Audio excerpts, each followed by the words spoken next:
Magandang buhay! 1, 2, 3, welcome! Welcome na naman po sa panabago namang vlog ni Michikoy and good morning! 6:20 and yung nakikita niyo po sa likod, yan po yung magiging bagong building namin pag naayos na po. Okay, so yun nga no, so ipapakita po natin na simula nung bumalik po tayo sa work, self-service na po yung sa pantry, no? And papakita rin po natin yung kaibahan ng Nescafe Milano sa Nescafe Alegria. So, tara! Samahan niyo na po ako and ating alamin. Okay, so papakita lang po natin na simula nung bumalik na po tayo sa work, self-service na po lahat. Wala na pong pantry na you will call and order what you want. So ngayon, iyan, papakita natin. Ito po yung Nescafe Alegria. So those are the choices. May espresso, may langgo, may americano, cappuccino, cafe latte. So dito po mga natikman ko na dyan yung caramel latte, vanilla, and yan, may hot water sa dulo, no? And of course yung hot chocolate and yung mocha, natikman na rin po natin yan. So, yan yung caramel, tsaka yung vanilla.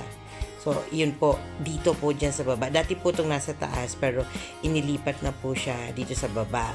So, ngayon naman po, titignan natin itong nasa taas. Ito pong Milano. Yung Nescafe Milano. Ito po yung dating nasa baba. So, pinalipat po dito sa taas. Kasi siguro parang mas social to, no? So, yan, kung makikita nyo, merong may macchiato dito, no? Yan, yung latte macchiato, may mocha rin siya, americano, yung may langgo pa rin siya, tapos yung double espresso, may cardamom, eto may hot milk.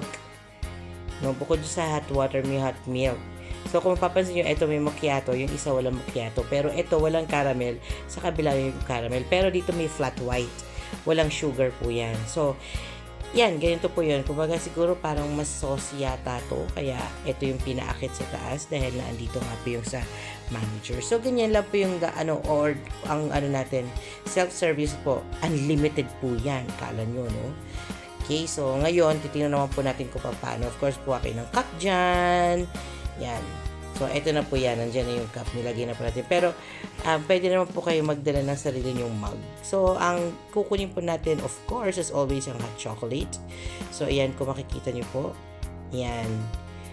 Kung anong sangkap niya. And then, i-click nyo lang po yung okay. Huwag po tayong matatakot. And tignan nyo po yung mangyayari. Mahulog na po siya.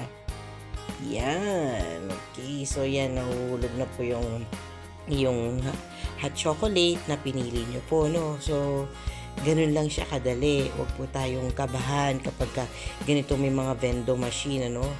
So, yan. So, ngayon, tingnan nyo naman nakasulat, remove cup. Yun na po, no? Ganun lang po kadali. No, yung iba po kasi pag mga ganyan, no? Yung iba parang hesitant kumuha.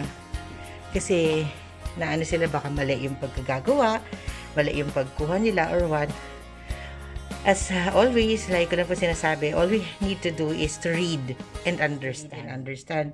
Marami po kasi na kapag mga vendo, ayaw po nilang kumuha, ayaw nilang mag-try kasi nahihiya sila na baka mali ang pagkakagawa or kasi nga hindi po nila alam. So, yun lang po yung gagawin nyo.